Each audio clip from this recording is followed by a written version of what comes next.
Boa noite a todos. Nosso tema da noite, nós vamos falar sobre evangelização.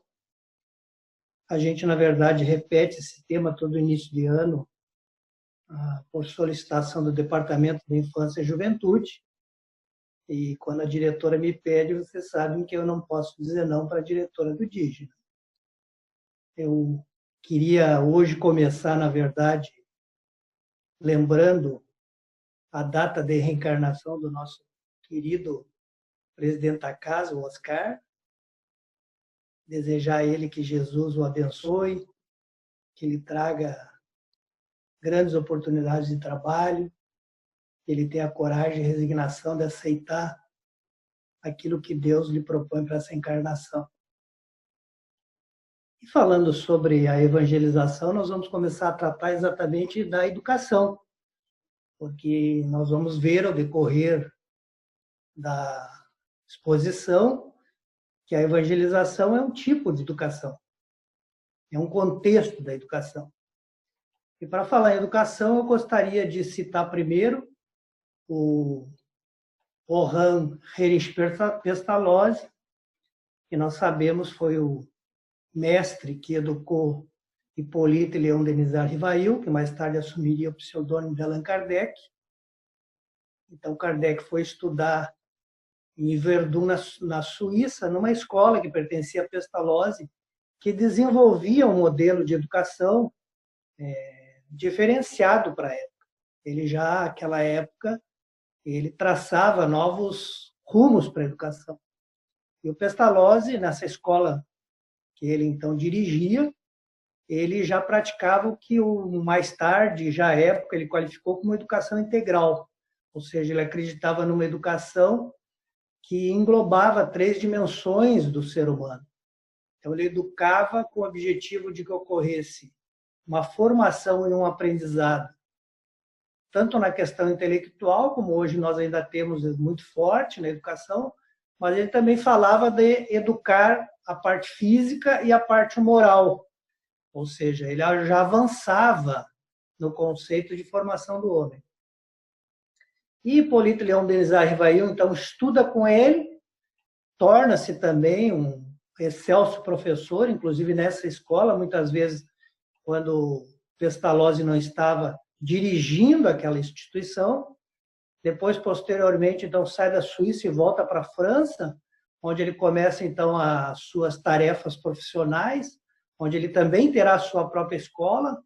E Hippolyte Léon Denis Rivail, então, nosso Allan Kardec, em 1828, com apenas 24 anos, ele escreve um plano em que ele propõe para o governo da França uma melhoria da educação pública. O nome que ele emprestou esse plano é exatamente isso. É o plano proposto para a melhoria da educação pública. Então, com 24 anos, ele faz essa proposta. E já então, nesse plano, ele espelha um pouco daquilo que ele aprendeu com Pestalozzi ou daquilo que ele confirmou já do seu saber quando estudou em Verdun. E lá ele vai dizer o seguinte: a educação é a arte de formar homens, a arte de fazer surgir nos homens os germes das virtudes e reprimir o vício. Dando já uma dimensão para a educação muito diferente da que a gente, muitas vezes, verifica as pessoas discutindo. As pessoas hoje discutem uma educação muito mais pobre, muito mais simplista. E ele está falando aqui na arte de formar o homem. E ainda nesse plano ele dirá: o objetivo da educação consiste no desenvolvimento simultâneo das faculdades morais, físicas e intelectuais, concordando com esses 3 aspectos que também o seu professor, o seu mestre em Verdun professava, dando continuidade a esse conceito. Nós poderíamos dizer assim que o conceito mais simples admitido pelas pessoas que se dedicam com mais sabedoria a entender a educação, que educação é a mudança de comportamento. Se não há mudança de comportamento, a gente poderia dizer que não houve aprendizagem, ou seja, a educação não foi executada, não houve educação. E vejam que nós, no meio espírita, nós falamos muito da educação. Né? Nós falamos muito que nós viemos aqui para nos educarmos. Né? Então, nós temos que ter essa dimensão que quando nós falamos, por exemplo, da mediunidade, nós dizemos o médium tem que se educar. Então, quando nós falamos, empregamos essa palavra, nós precisamos emprestar o sentido, a acepção dada nesse aspecto tríplice. Nós precisamos entender a educação como essa mudança de comportamento.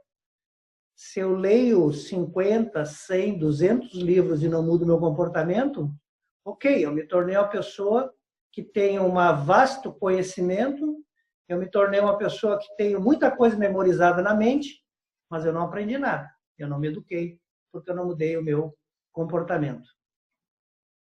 Allan Kardec, então, Hippolyte Léon Denis Rivail, quando toma essa tarefa de trazer a doutrina espírita até nós, e quando assume, então, esse pseudônimo, esse apelido de Allan Kardec, que fora o nome dele numa reencarnação anterior, ele vai continuar com esse pensamento, porque é o pensamento que os espíritos lhe trazem na codificação. Concordam os espíritos com aquela maneira que ele já tinha de pensar. Então, se nós pegarmos, por exemplo, o Livro dos Espíritos, na parte terceira, que a parte terceira do Livro dos Espíritos trata das leis morais, lá nós teremos um capítulo, que é o 3, que fala da lei do trabalho. E especificamente lá, então, nós encontraremos a questão 685A, que, embora ela fale do trabalho, ela vai falar da educação nesse contexto de trabalho. E lá Kardec dá dois conceitos, ou reafirma dois conceitos através do ensinamento dos espíritos, que ele, na verdade, já professava. Então, ele diz, a educação é um conjunto de hábitos adquiridos. Está exatamente nessas palavras. E depois ele dirá, a educação consiste na arte de formar o caráter do homem. Formar o caráter, né? O que é o caráter? Algumas traduções consiste na arte de formar os caracteres. Os caracteres, na verdade, é um plural do caráter. Então, está se falando da mesma coisa. O que é o caráter? É o conjunto de características que uma pessoa tem. Claro que se emprega a palavra caráter ou caracteres sempre no sentido de formar o melhor caráter. Ou seja, que essa pessoa tem as melhores características que poderia ter. Então, ele está dizendo, a educação consiste na arte da gente formar um indivíduo de bom caráter. É basicamente o que ele está dizendo nessa questão. E na mesma questão, ele nos mostra que, na verdade, existem três concepções e faz uma distinção entre as três para evidenciar que ele quer falar dessa educação que forma o caráter, quando ele cita esses três tipos de educação que usualmente as pessoas tomariam, mais na época, claro, né? Mais na época em que ele viveu, as pessoas tomariam por conceito quando fala educação. Então ele diz, existe a educação intelectual, que mais propriamente nós hoje chamamos de instrução. A gente sempre tem que diferenciar o vocabulário da época para o nosso vocabulário, que é muito tempo depois, é num país diferente, num contexto diferente, numa formação cultural diferente. Então, para a época, para aquele momento das pessoas que discutiam educação, ele divide a educação intelectual como um tipo de educação. Aí ele fala de uma educação moral pelos livros, que nós podemos imaginar que é quando você aprende a moral, mas só estudando. Por exemplo, quando nós nos debruçamos sobre o nosso evangelho, nós estamos adquirindo uma educação moral, mas é pelos livros. E em terceiro, então, ele fala dessa educação, que é a educação que ele sempre tratará na obra, que é a educação moral que dá hábitos. Essa palavra hábitos muito me interessa relacionar com a educação que muda o comportamento, porque se resume na mesma coisa. Quando nós mudamos o nosso comportamento, nós criamos novos hábitos. E é importante também as palavras hábitos, porque o hábito fala de uma conduta que eu me acostumo a realizar, uma conduta que eu passo a ter, mas eu passo a ter quase que espontaneamente, porque eu já estou habituado a fazê-la. Ela é a palavra que contraria o vício, que é quando também eu estou acostumado a uma conduta, mas essa conduta é negativa, pejorativa, me prejudica e prejudica os outros. Então, a palavra hábito ela é muito interessante de ser colocada nessa mudança de comportamento, porque ela é quase complementar. Então, a educação moral muda o comportamento para que o indivíduo adquira hábitos, para que ele deixe de exercitar os seus vícios. Porque você tem que deixar os vícios para adquirir novos hábitos salutares. Então, é muito interessante. E obras póstumas, Kardec vai dizer que é pela educação mais do que pela instrução que se transformará a humanidade. Novamente fazendo essa distinção de que existe uma educação que é mudança de hábito, mas que existe outra, que chama instrução, né? Que é uma educação pelos livros que não está comprometida com o comportamento humano, com essa mudança de comportamento. Indo mais adiante, nós citaríamos Joana, complementando esse conceito. Joana de Ângeles, que no livro Psicologia da Gratidão também fala sobre educação. E lá ela diz uma frase assim, a aquisição de hábitos saudáveis, veja que nós já tínhamos trabalhado com a palavra hábitos, relacionando a Kardec. Agora, Joana fala em hábitos saudáveis, para reforçar esse conceito de que hábito é um comportamento da pessoa que tem um caráter bom, um caráter reto. Então, ele diz, a aquisição de hábitos saudáveis, edificantes, e a transformação das tendências dão-se por processos educativos. Especialmente aqueles de natureza moral. Ela também concorda que existe processo educativo, mas que existe um tipo de processo educativo que é de natureza moral. E ela está dizendo que isso é educação, né? Essa aquisição de hábitos saudáveis. E ela arremata dizendo, sendo a educação o processo de criar hábitos saudáveis. Então, vamos ficar com isso na cabeça, a educação como um processo de eu adquirir hábitos saudáveis, que é um conceito interessante. Muito bem, como é que eu adquiro hábitos saudáveis? Qual é a forma mais rápida ou mais que seja realmente mais fácil eu adquirir esses hábitos? Que realmente me faça de uma maneira mais rápida, uma maneira mais produtiva eu mudar meus hábitos. Vamos começar pela educação popular, pelas máximas populares, né? Pelas máximas populares, a gente já de cara observa que para eu educar alguém, vale muito mais o ato do que as palavras, né?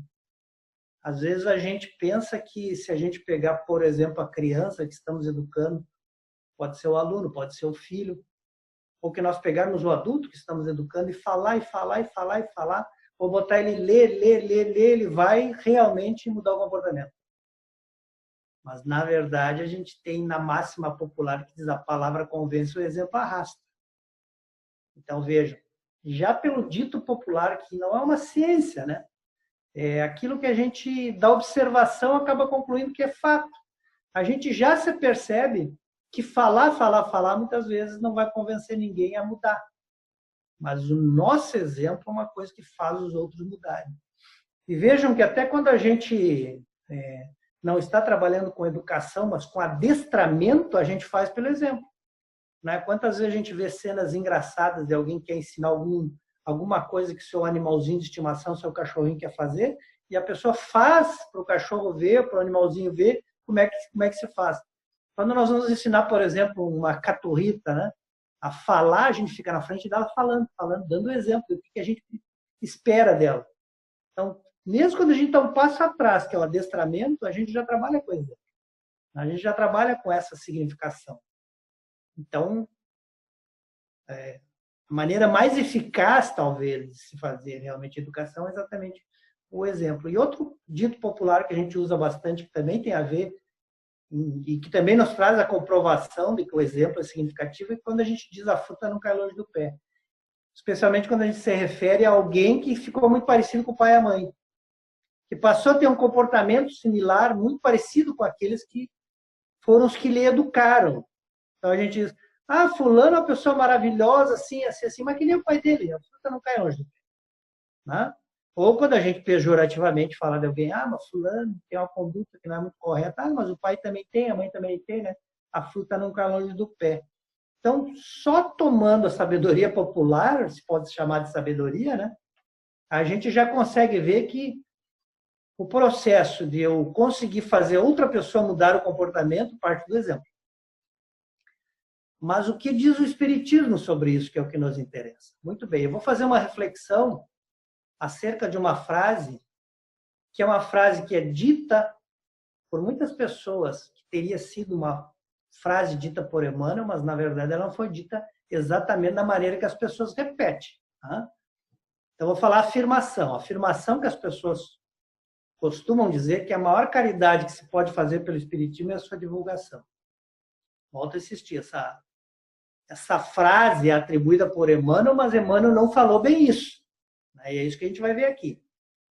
Então, lá, segundo, quando as pessoas falam dessa afirmação, que é atribuída a Emmanuel, mas que não é dele, né? Que se criou como conceito no meio espírita, que essa frase seria dele. Né? Eu não sei também quem é o autor da frase dessa forma concebida. A gente normalmente se refere à divulgação do Espiritismo através da palavra. A gente fala, mas a maior caridade que a gente pode fazer pela doutrina é divulgar ela. É colocar no Face, é colocar o vídeo no YouTube, né? É fazer exposição doutrinária, é levar o livro até uma pessoa para ela poder ler. Se a gente está falando sempre de palavra para lá, palavra. Mas o que nós queremos mostrar aqui é que esse não é um conceito espírita. Então, vamos avançar no nosso raciocínio lendo a frase verdadeira, né? A frase que realmente Emmanuel disse. E essa frase está num livro que chama-se Estude e Viva, que é um livro que o Emmanuel e o André Luiz escreveram, né, pela mediunidade do Chico, mas que cada um traz algumas mensagens. Então, essa frase, ou a frase que é mais parecida com isso que Emmanuel disse, está numa mensagem que chama-se Socorro Oportuno. E o que Emmanuel diz realmente nessa frase? Ele diz assim, ó, lembra-te deles, os quase loucos de sofrimento, e trabalha para que a doutrina espírita lhe estenda socorro oportuno. Aqui é fácil de entender.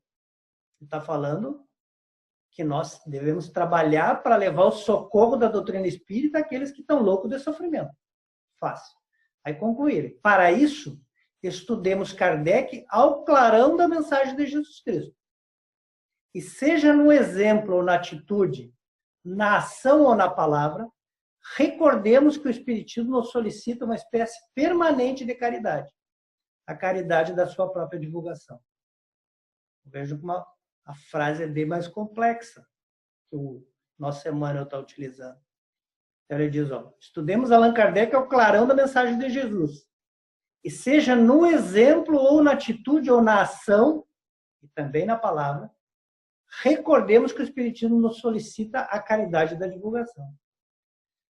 Eu vou ler essa palavra preservando somente aquela parte da frase que nos faz chegar mais facilmente à conclusão que eu quero mostrar aqui. Basicamente, o que Emmanuel está dizendo é que o Espiritismo nos solicita a caridade da sua própria divulgação no exemplo ou na atitude, na ação ou na palavra. Veja que ele cita 4 formas de nós divulgar. Somente uma é a palavra.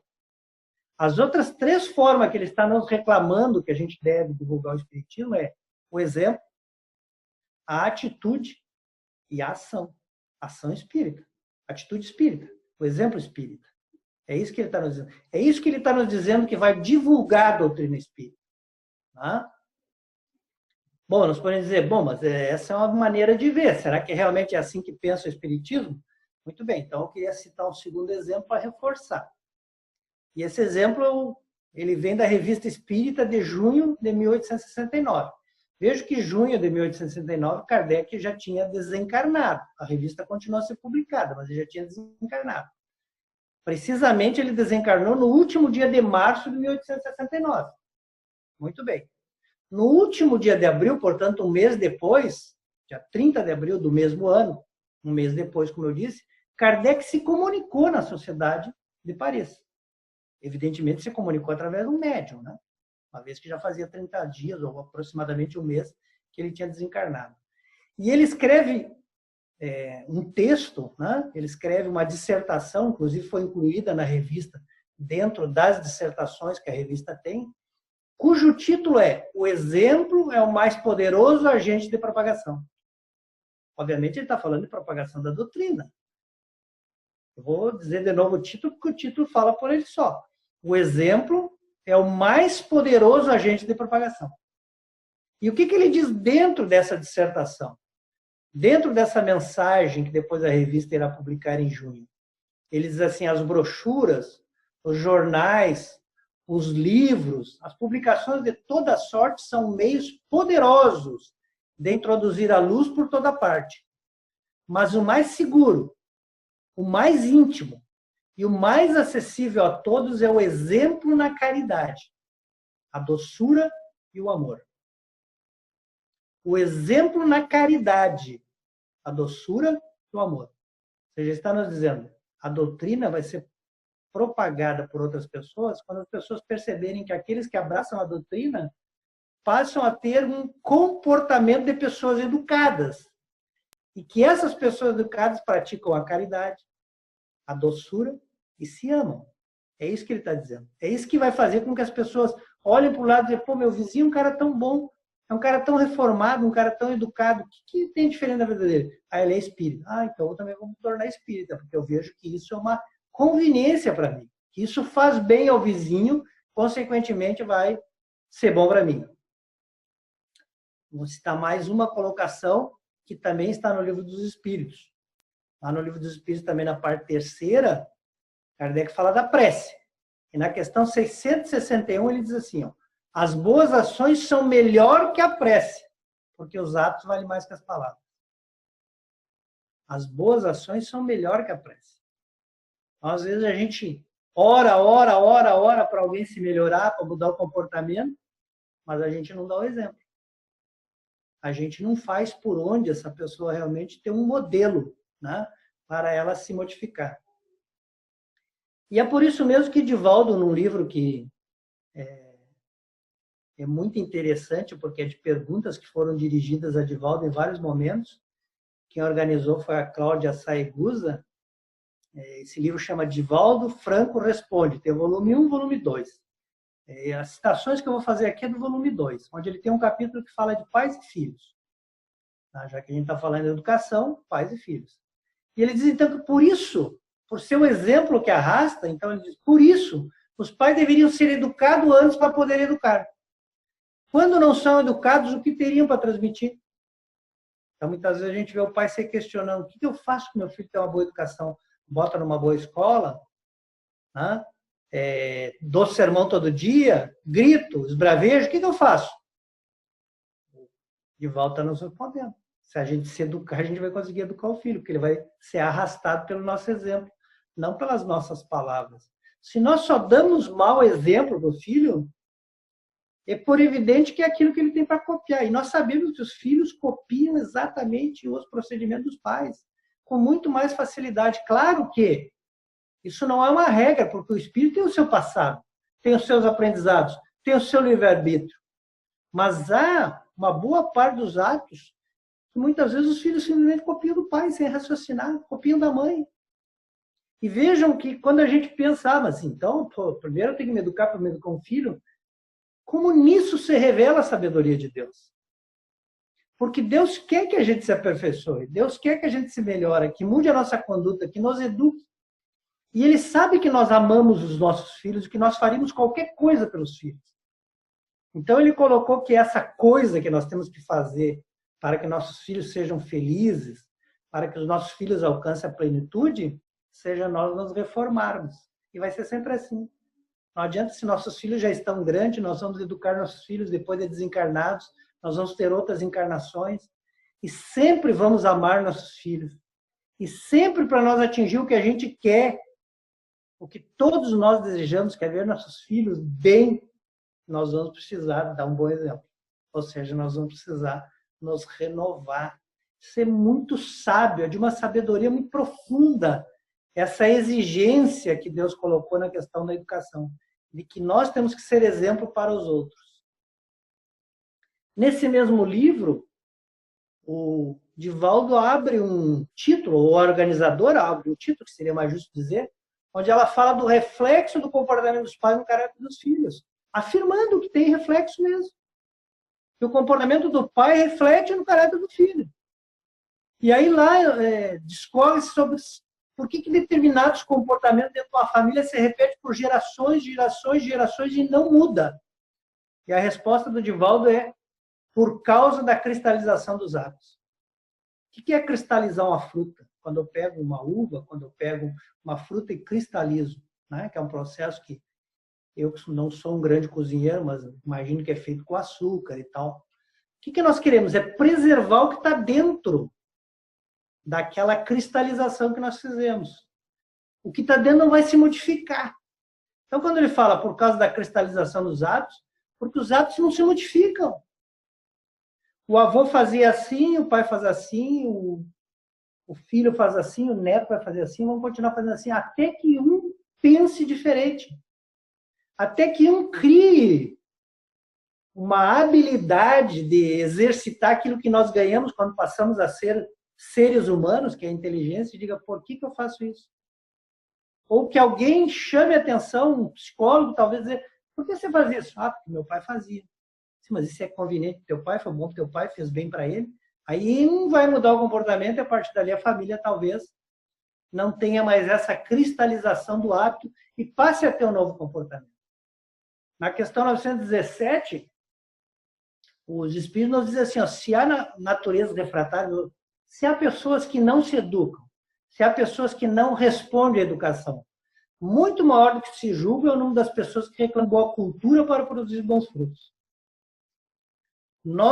Muitas vezes, nós pegamos falando de pessoas que são refratárias, pessoas que são ruins, que são maldosas. E por que elas são assim? O que nos diz a questão 917?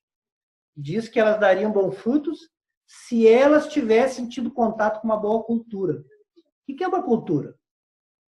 A cultura inclui o conhecimento, a arte, a crença, a moral, os costumes e todos os hábitos que uma sociedade tem, que o ser humano que vive na sociedade tem. Poderíamos dizer, a cultura é o requinte dos hábitos.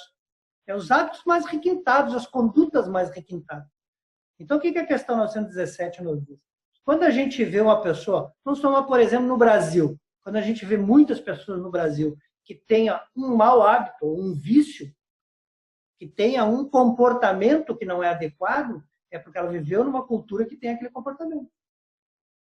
É porque todos nós, enquanto ser coletivo, que é composto pelo comportamento e hábitos de todos nós, construiu aquele modelo e aquele exemplo para ela seguir. A gente tende a olhar a pessoa que se expõe, a pessoa que está mais avante, a pessoa que tem mais, que aparece mais na mídia, mas você vai olhar por baixo, tudo igual. É tudo exatamente igual. As pessoas agem igual dentro da dimensão que cada uma delas vive. E aí nós chegamos, então, à evangelização. Dito tudo isso, nós podemos perguntar, e a evangelização? A evangelização é a educação que tem, por exemplo, já que a educação depende de um exemplo, a figura de Jesus. Isso é a evangelização. É uma educação que elencou um exemplo. Que exemplo nós elencamos? Nós elencamos o exemplo mais perfeito que Deus ofereceu ao homem. Por que eu estou dizendo isso? Porque é o que diz na questão 625 do Livro dos Espíritos. Lá é perguntado aos espíritos qual é o ser mais perfeito que Deus ofereceu ao homem para servir de guia e modelo. Vejam que a pergunta já encerra que esta pessoa vai nos educar porque ela é um guia e modelo. E a resposta foi curta, Jesus. Então, quando nós temos uma educação que se debruça sobre este modelo, nós temos evangelização. Então, evangelizar é resgatar esse exemplo de Jesus para o processo educativo. E aí não adianta só termos o exemplo de Jesus, nós temos que ter o exemplo dos seguidores de Jesus. Evangelizar é educar à luz desses ensinamentos de Jesus Cristo. Amélia Rodrigues diz assim, educar evangelizando e iluminar a consciência. E ela afirma, esse trabalho é da família. Ela não deixa dúvida, não deixa marca. Esse trabalho é da família. Quando soubermos compreender, respeitar, perdoar e amar dentro da família, toda a humanidade se tornará feliz. Por que a família tem esse papel extremamente importante? Porque é com a família que determinado ser humano mais vai conviver, mais do que todo o resto da sociedade. A família é onde ele mais vai recolher exemplos, porque ele convive. A criança até os 3 anos ela não tem socialização. Ela só vai começar a se socializar com 3 anos. Então, até os 3 anos ela vive dentro da família. Ela só vê o exemplo da família. Se ela vê o vizinho, para ela, aquilo lá não faz parte do grupo social dela, ela nem olha, ela nem se apercebe, ela não copia. Então, esse trabalho é da família. Mas Emmanuel também diz no livro Estude Viva, quando ele fala da escola da alma, que ao lado das instituições que tem de educar, encontramos também o templo espírita, que é a escola da alma, nas palavras dele. Então, veja, nós chegamos até aqui, que a educação é mudança de comportamento, é adquirir hábitos saudáveis. Que, para adquirir hábitos saudáveis, nós precisamos de uma alavanca, que essa alavanca são os bons exemplos. E que o nosso exemplo é Jesus. E quando nós adotamos Jesus, por exemplo, nós estamos evangelizando. Aí nós caímos na questão 383, que é uma questão curta e complexa. O que diz na questão 383? Questiona qual a utilidade de todos nós, quando reencarnamos, quando aportamos no mundo material, nascermos como criança. Isso é uma coisa que a gente raramente pensa, raramente a gente raciocina. Por que a gente nasce criança? Poderia nascer adulto. Ah, mas não caberia no ventre da mãe. Então poderia nascer pequeno e adulto. Dono já de todo o conhecimento que necessita para viver sobre a Terra. Mas não, Deus quis que nós nascesse criança. A criança ela tem um vestígio que é o esquecimento passado. Ela esquece toda a educação, todo o processo de hábitos que ela tinha. Esse esquecimento ele se revela porque a mente do recém-encarnado ela é como que descolada de todas as suas memórias. Tudo passa para o inconsciente de vidas passadas que fica guardado. As palavras de Emmanuel por aproximadamente 3.000 dias. 7 anos. É a idade que mais usualmente se fala. Por 7 anos, nós não temos contato com nós mesmos, com a nossa mente. A nossa mente vem zerada, parte da estaca zero. E durante esses 3.000 dias, a gente vai conviver com a família para readquirir um novo modelo, um novo exemplo, para nós copiarmos outras práticas. Se nós reencarnássemos verdadeiramente adulto, com a lembrança, com as reminiscências, nós continuaríamos no mesmo vício. Nós continuaríamos na mesma balada que a gente vinha vindo, sem mudar nada. Porque é isso que a gente faz a vida inteira. A maioria de nós carrega vícios que a gente sabe desde a nossa adolescência até agora e vai morrer assim. E tem gente que até diz, eu vou morrer assim, eu não vou mudar. Porque é mais fácil você não mudar. Só sofre mais, mas é mais fácil. Você continuar sendo na mesma balada. Mudança requer realmente sacrifício de algumas coisas. Então, na questão 383, a pergunta é pertinente. Por que nós passamos pelo estado de infância? E a resposta é encarnado com o objetivo de se aperfeiçoar o espírito durante esse período e mais excessivas impressões que recebe. Impressões essas que serão capazes de auxiliar o adiantamento para o que devem contribuir os incumbidos de educá-lo. Eu vou dividir ela porque ela é bem complexa. Né? Primeira parte diz, encarnado com o objetivo de se aperfeiçoar. Todos nós encarnamos com esse objetivo. Está na questão 132, na 167, na 385. Sempre a afirmação de que nós vemos para a reencarnação, para realizar o nosso melhoramento. Então, é isso que a questão está dizendo. Durante esse período é mais excessivas impressões que recebe. Por quê? Pensem como é difícil convencer uma pessoa com mais idade. Agora que nós estamos vivenciando a pandemia, você diz assim para as pessoas, não sai para a rua, não vai aqui, não vai ali. Não entra. Porque quanto mais velho a gente fica, nós sermos escorregamente, mais difícil é a gente realmente se educar, mudar. Por quê? Porque o hábito já está muito arraigado em nós. Então, esse período é mais acessível porque todas aquelas reminiscências inconscientes, não estou falando de reminiscência consciente, que durante o estado de vigília nós nunca teremos. Mas inconsciente, ela não nos perturba, ela está distante. E nós podemos, então, estar num período que a gente é acessível a qualquer coisa. É como se a gente fosse um caderno que ninguém escreveu. Mas existem vários cadernos que são nossos, que quando nós chegar à adolescência vão ser devolvidos para nós. Mas, olha, todo esse caderno é teu, agora dá uma lida aí para você ver o que tem aí. Esse é o período da adolescência. Então, esse é um período de repouso para o espírito, no sentido de que ele repousa dele mesmo, da própria mente dele. E essa delicadeza que a criança tem, então, ela torna ela branda. Ela aceita facilmente um conselho. Então, um conselho para a criança, dá um conselho para a pessoa mais velha.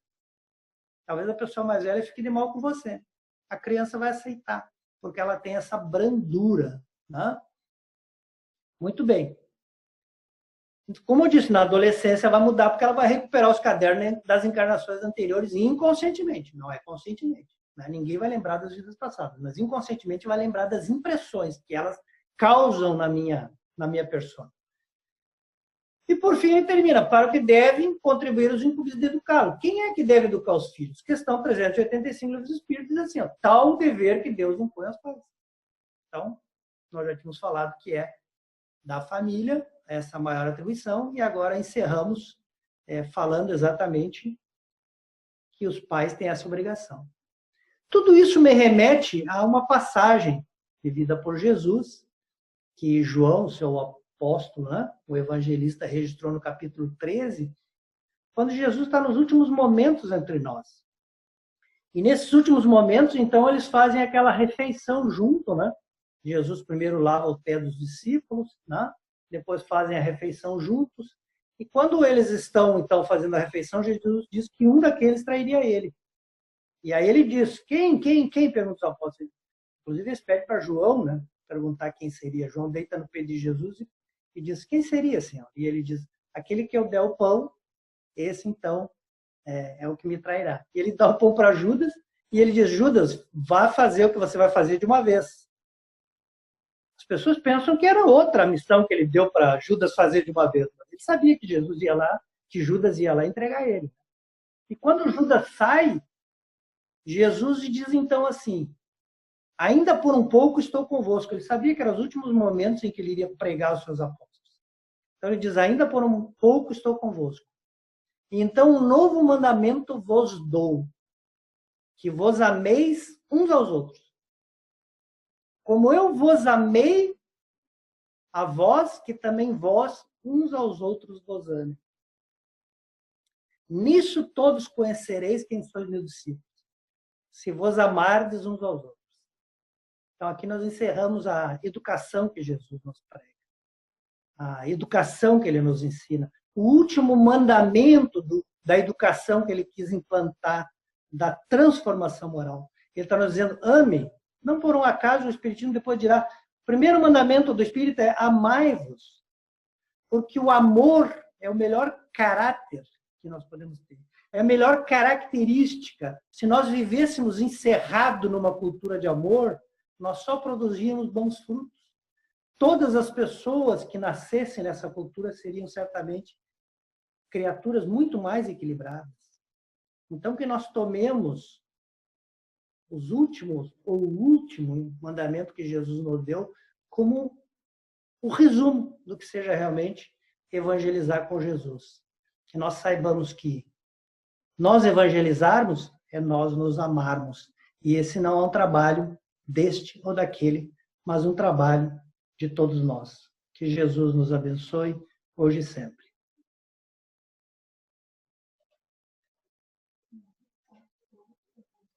Então, agradecemos ao Ayrton pela exposição, que todos nós possamos ter aproveitado esses momentos e que tenhamos todos um ótimo final de semana e até o nosso próximo encontro.